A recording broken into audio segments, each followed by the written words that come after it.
దేవుని పరిశుద్ధ నామమునకు మహిమ కలుగునుగాక.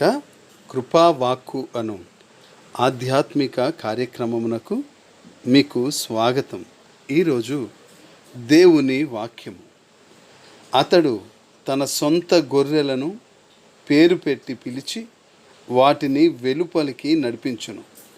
యోహాను సువార్త 10వ అధ్యాయము 3వ వచనము. ప్రియులారా, నిజంగా ఎవరిని గురించైనా మనకు తెలిసి ఉండాలంటే ఆ వ్యక్తి యొక్క పేరు కంటే అధికంగా అతని గురించి తెలుసుకోవాలి.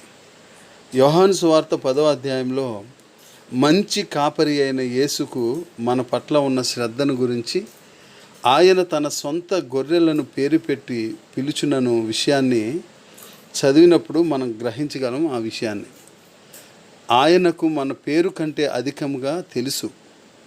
ఆయన మన ఆలోచనలను ఎరుగును, మన కోరికలను, మన భయాలను, మన తప్పులను మరియు మన అత్యవసరాలను కూడా ఆయన ఎరుగును.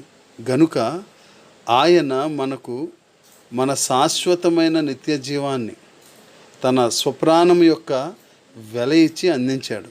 అందుకే 11వ వచనంలో ఆయన అంటాడు, గొర్రెల కొరకు తన ప్రాణం పెట్టును అని అంటాడు. మన పాపము మనలను దేవుని నుండి విడదీసింది కనుక మంచి కాపరి అయిన యేసు మన పాపములను తనపైన వేసుకొని బలి కావడానికి ఒక గొర్రె పిల్ల అయ్యాడు. ఆయన తన ప్రాణమును మన కొరకిచ్చి తరువాత పునరుద్ధానుడై మనలను విమోచించాడు.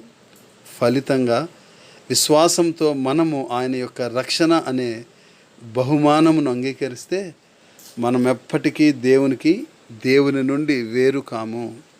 యేసుకు కృతజ్ఞతాస్తుతులు చెల్లించండి. ఆయనకు నీ పేరు తెలుసు, నీ అవసరతలు కూడా తెలుసు.